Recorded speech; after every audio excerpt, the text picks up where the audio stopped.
início ao nosso evangelho aqui de hoje. Agradecendo a Deus por mais uma semana, por estarmos juntos, apesar de todos os percalços, né, as dificuldades. Até a rua está trancada aqui, mas a gente está aqui firme, né? Jesus tem uma passagem que ele fala, né? Aqueles que perseverarem até o fim serão salvos, porque vocês serão expulsos, enxotados, presos, mutilados, mas aqueles que resistirem serão salvos. Então, que a gente possa continuar nesse caminho de busca pelo nosso crescimento, pelo nosso desenvolvimento, principalmente o desenvolvimento espiritual. É isso que nos traz aqui, né? Embora não sejamos aqui o Nizarga não é nenhum culto religioso, mas a gente, através da palavra, através desse ambiente fraterno, a gente consegue entregar tudo aquilo que as pessoas precisam e buscam. Isso não é mérito de um, de dois, é de todos que abraçaram essa causa, né? E os que estão abraçando, os que estão chegando e fazendo parte, enriquecendo cada vez mais a nossa seara de trabalhadores. Isso nos enche de vontade, de estímulo para seguirmos adiante. Porque esse é um ambiente que não tem vaidade, não tem disputa, não tem ninguém melhor do que ninguém. Mas a gente precisa, é evidente, ter a ordem, ter as regras, né? Ter uma coerência. Então, mas de resto, estamos todos do caminho certo, tenho certeza disso. Muito bem, vamos fazer então uma oração que o nosso mestre querido nos ensinou. Pai nosso, que estás nos céus, santificado seja o vosso santo nome. Venha a nós o vosso reino. Seja feita a vossa, assim na terra como no céu. O pão nosso de cada dia nos dai hoje. Perdoai as nossas ofensas, assim como nós perdoamos a quem nos tem ofendido. E não nos deixeis cair em tentação, mas livrai-nos, Senhor, de todos os males. Que assim seja, graças a Deus.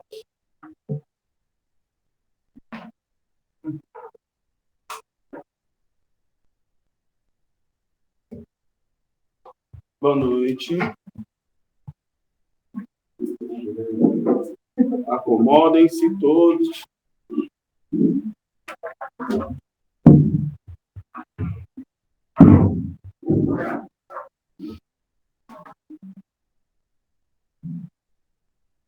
Algum recado? De sempre. Então dá o recado de sempre. Boa noite. Continuar agradecendo as doações e continuar falar do trabalho das marmitas, né? Malu, Cláudio, todos os domingos, tá? A gente está sempre procurando voluntários das 10 às 15 horas. Quem tiver interesse, deixar o nome na recepção.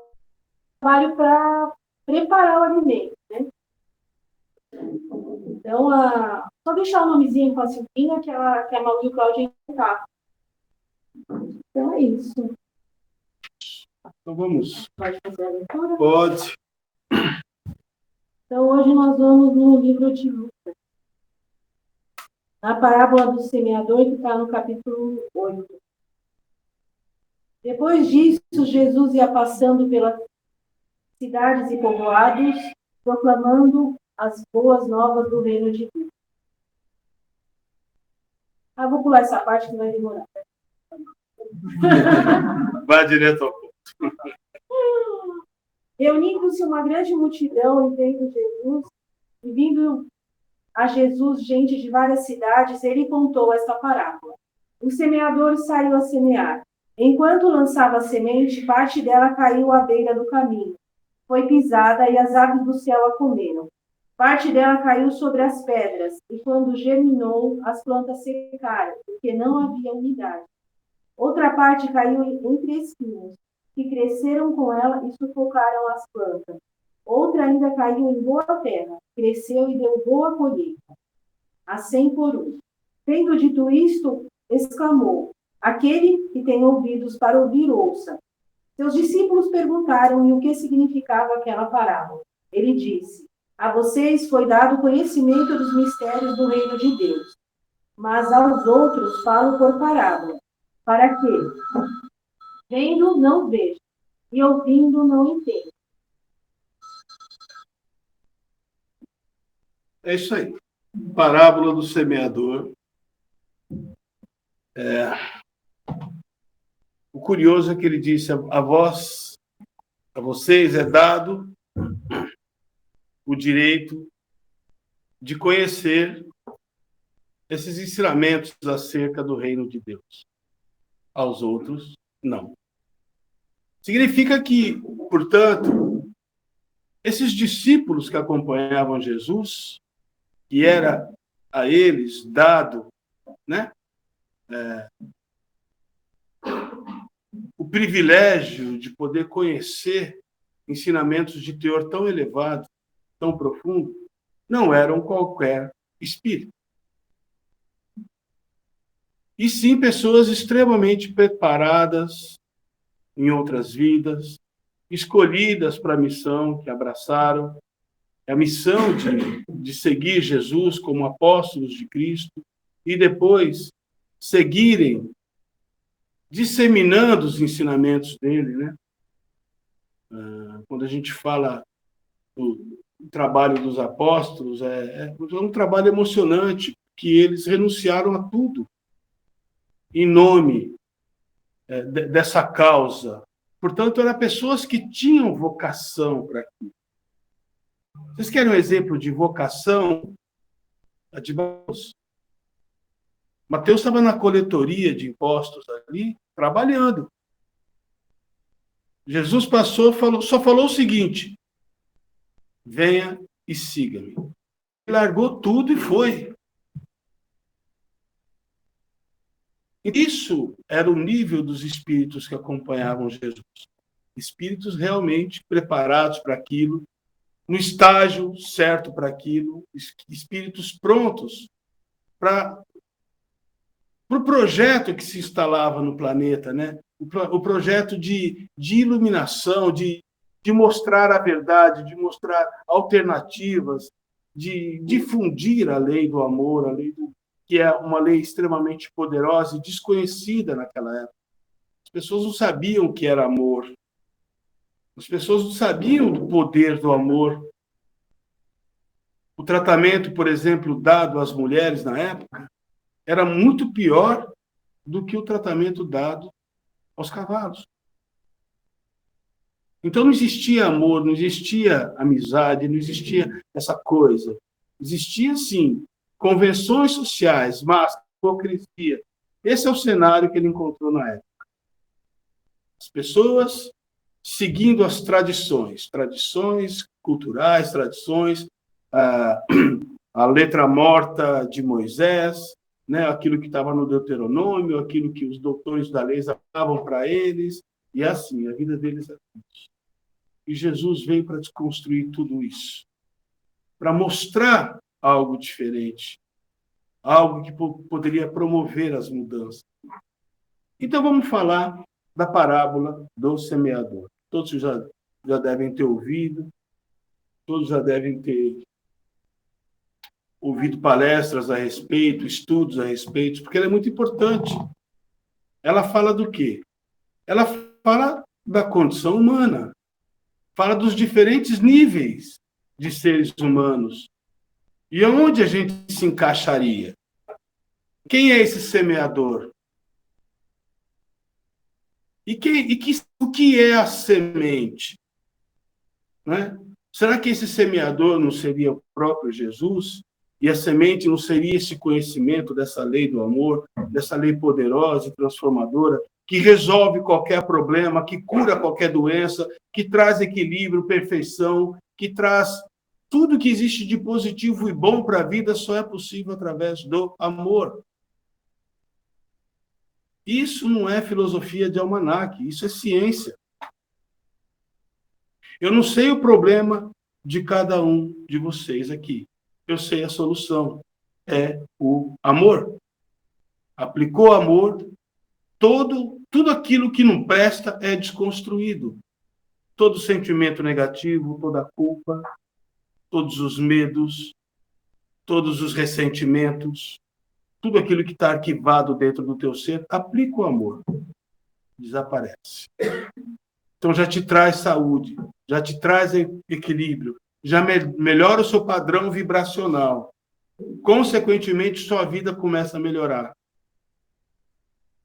Então é isso. O segredo é muito... o ensinamento de Jesus é muito simples. Ele veio apresentar para a humanidade esse instrumento. E aí ele saiu jogando. O semeador partiu pelo mundo jogando as suas sementes. As primeiras caíram em cima das pedras. O que representa essas pedras? Essas pedras são a representação das pessoas endurecidas. As pessoas que não estão dispostas a mudar. As pessoas que não estão dispostas a rever os conceitos. As pessoas que estão endurecidas, agarradas a padrões, a pensamentos ultrapassados.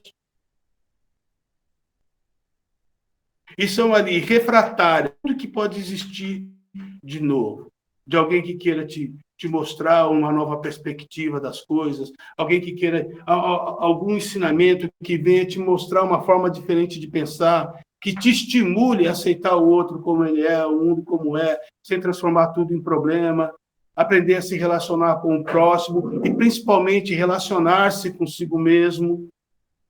Então, os ensinamentos que chegam com esse teor vai encontrar uma pessoa endurecida pelo próprio intelecto.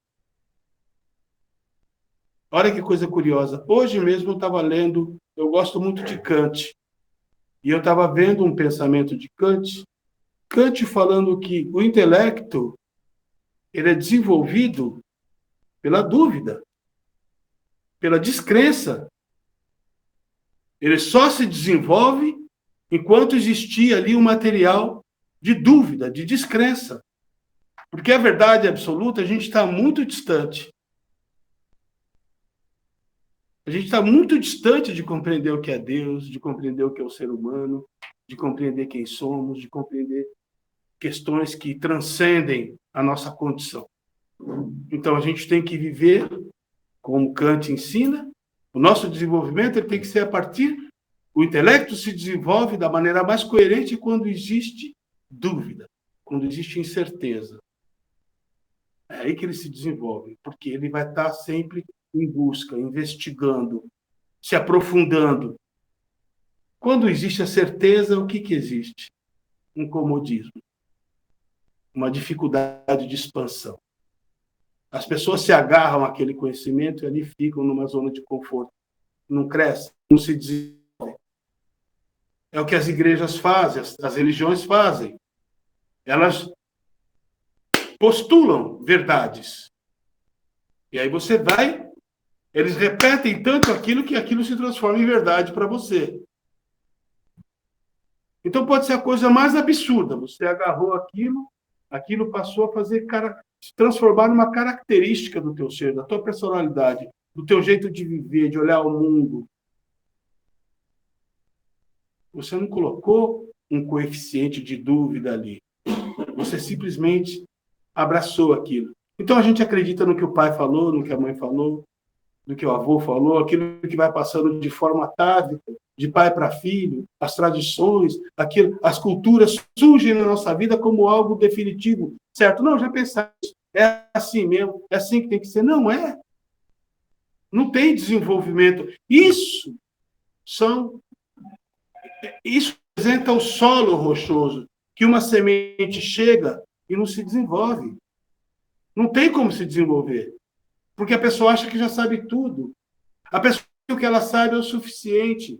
A pessoa acha que ela está certa, porque ela está amparada pelas tradições, pelos ensinamentos dos teus pais, sabe? Pela cultura daquele povo. Então, quer dizer, como é que você vai fazer? Não tem jeito. Aí depois, sementes são jogadas em outros. E lá elas encontram terra, sim. Mas é um solo cheio de ribeiros. Então elas encontram, sim, condições de crescer. E começam a crescer. Mas aí vem os espinhos e destrói essa planta. E ela não consegue prosperar. É o caso de muitas pessoas que têm sim uma predisposição de querer aprender as coisas, de querer, sabe, buscar algo novo, isso, aquilo, mas os espinhos que são a representação do mundo, os espinhos que representam aquilo que mexe com os nossos instintos mais primitivos, com os nossos desejos, com as coisas que nos dão prazer, que é difícil de se libertar, né? E a gente não abre mão daquilo. Então, hora que vem tal, você começa a florescer, você começa a querer pensar de mas percebe que você vai ter que abrir mão disso, vai ter que abrir mão daquilo, vai ter que parar de pensar assim, vai ter que perdoar aquele, vai ter que aceitar aquele. Aí você fala, não, para mim não dá. Para mim não dá. Eu não estou pronto ainda para esse ensinamento. São as pessoas. Então a gente tem que procurar ir identificando em que situação a gente está. Em que situação? Há aquelas sementes que caem no caminho e os corvos, os pássaros comem essas sementes. Situações mais dramáticas ainda, de pessoas que são absolutamente reféns de forças que elas desconhecem, que exercem domínio total sobre elas. São pessoas numa condição escrava. São pessoas que forças poderosas as escravizam sem que elas percebam. E a gente pode ser escravizado de várias formas, viu, gente? Várias formas. Uma pessoa que sente-se parte de um rebanho qualquer, onde existe ali alguém conduzindo esse rebanho, ela se sente segura, porque ela está junto com um monte de gente que pensa igual a ela. Está ali, vivendo aquela condição gregária, estou aqui, estou seguro, porque tem várias pessoas assim como eu, e aquele cara lá conduz a gente, é o pastor. Lembra a história do flautista de Hamelin, né? Uma fábula infantil que a gente conhece bastante. Do flautista que entrava na cidade e tocava uma flauta mágica e tirava da cidade todos os ratos, né? E levava para fora da cidade. Depois entrava para dentro do rio e os ratos hipnotizados entravam dentro do rio também e morriam. Aí Jesus deu esse exemplo, gente. Ele falou, olha só, cuidado com os falsos cristos e com os falsos profetas. Cuidado com os guias de cego, porque se um cego está guiando o outro cego, o que vai acontecer? Os dois vão cair no abismo, não é isso? Então a gente tem que saber quem nos guia. Procurar o guru que existe dentro de cada um de nós. Isso é o mais difícil. Porque a avaliação que a gente faz da gente não é boa. A gente não se acha suficiente, a gente não se acha capaz, a gente não se acha em condições de cuidar de si mesmo, de tomar as próprias decisões. A gente tem que ter o amparo de alguém a quem a gente reverencia. Então, isso faz parte ainda do nosso estágio, do processo que a gente, de cada um está vivendo, enfim. Esses são os corvos que estão por aí, comendo as sementes, né? E você, embora ache interessante, mas vem aquele que tem domínio sobre você. E, por fim, tem aquele solo fértil. Aquele solo que a semente cai e ela produz absurdamente. Né? 100 por 1, igual está nas escrituras, não é isso? 100 por 1, 200 por 1, não sei. Eu sei que a produção é absurda. Uma semente que germinou ali, esse é o poder, né, de uma alma que se eleva. Meimei dizia, cada alma que se eleva, eleva o mundo. Esses grandes iluminados que vêm ao mundo, de séculos em séculos, né, fizeram um estudo da transformação, do impacto da presença dessas pessoas que alcançam a iluminação e deixam, né, os seus ensinamentos. Eles conseguem mudar, em média, a vida de 800 mil pessoas. Sem dinheiro, sem riqueza, sem poder, sem nada. Vou dar o exemplo de Ramana Maharshi, que durante 13 anos viveu no mais absoluto silêncio no pé da montanha de Arunachala. Ele ficava lá meditando. A luz dessa pessoa era tão poderosa, tão grande, tão transformadora, que as pessoas sentiam aquilo igual mariposas que buscam a luz e se aproximavam. E também entravam em estado de graça, só de estar perto dessa pessoa. E ele no mais absoluto silêncio. Porque você, no estado disso, é um estado em que você começa a ter compreensão de tudo. Uma compreensão profunda das coisas, sem precisar ler livro algum, escritura sagrada alguma, ouvir palestrante nenhum, não. Porque está tudo já dentro de você, está tudo pronto, gente. O espírito está pronto. Então está tudo, você só tem que despertar esse manancial de luz que existe dentro de você. E as pessoas sentadas ao lado de Ramana entravam nesse estado de samadhi, poderoso, de iluminação, de êxtase, de compreensão, de paz, sem que ele dissesse uma palavra. E depois de 13 anos, a hora que ele resolveu começar a falar, começar a transmitir ensinamentos, já tinha ao redor dele todo um ashram construído, enorme, para ele, com capacidade de receber pessoas do mundo inteiro. E iam pessoas do mundo inteiro. Pessoas do mundo inteiro sentaram aos pés desse homem. De todos os países. Então, esse é o impacto. Eu dei só um exemplo, viu, gente? Tem muitos. Tem pessoas nessas condições que, às vezes, vivem nos rincões do país aqui, ó, e vêm no mundo para ajudar 30, 40 pessoas, no máximo. Vem, dá o recado, e não se abala com nada, não se afeta com nada, não perde a paciência, não sofre, sabe, não se abala. É outra coisa, um super-homem.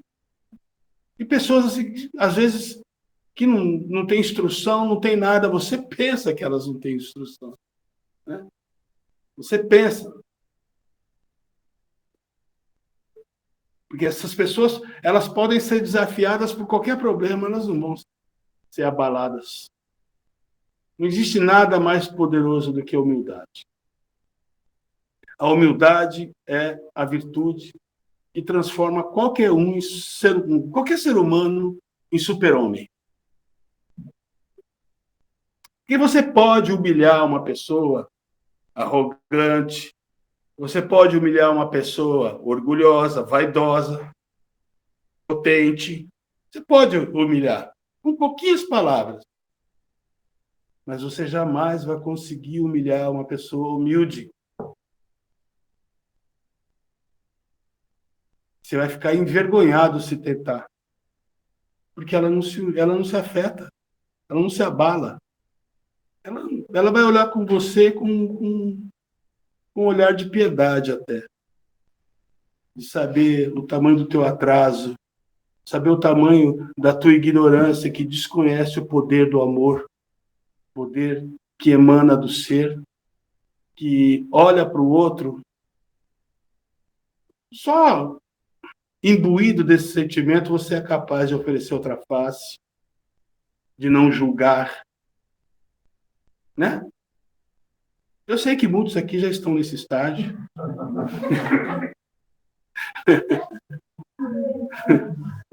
Estão?